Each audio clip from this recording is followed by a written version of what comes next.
Hi guys, making batter can be very tricky, but I'm gonna share my tips and tricks to help you make the best batter every time. Okay guys, we kick off. I'm going to make a batter with sparkling water. You also could use beer. The thing is that the bubbles really will improve the quality of your batter. So we are using 160 grams of flour, plain flour. And by purpose I didn't sieve the flour because I want to have these crunchy bites, bits and pieces on my breaded fish.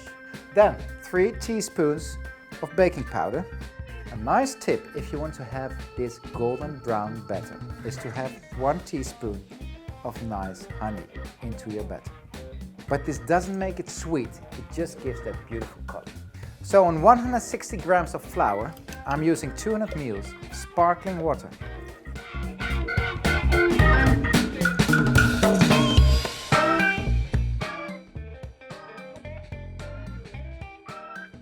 And a pinch of salt. Okay, so now the mixing. Just mix it well.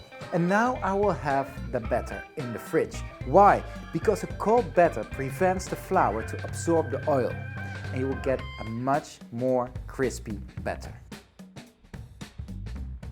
The fish needs to be as dry as possible. Therefore, I'm using some kitchen paper. So now I get the batter out of the fridge. Just give it one more whisk. And now it's time to batter the fish. So I've got a wooden pin right here. Guys, if you're using, for example, a tongue, you need to grab the fish like this. And it will be very difficult to have the batter on this part of the fish. So therefore, what I do is having a pin right here. And I have the fish into the batter, like this, both sides. Make sure the fish is well covered.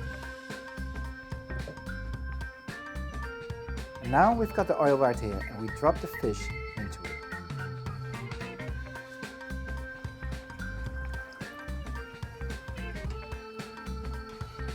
So it's important to use a wiring ladle. Important because all the oil will drop through it. And this is a little trick to create more texture.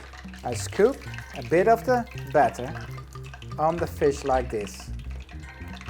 Okay guys, fish will be ready when the color is beautifully golden brown, and it will take you around 4 to 6 minutes. And now I drain it on a piece of kitchen paper, both sides.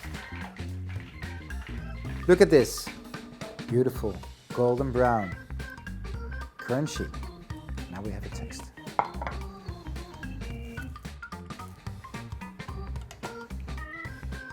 Lovely the batter, the fish there, a drop of lemon, tiny bit of salt. Here we go.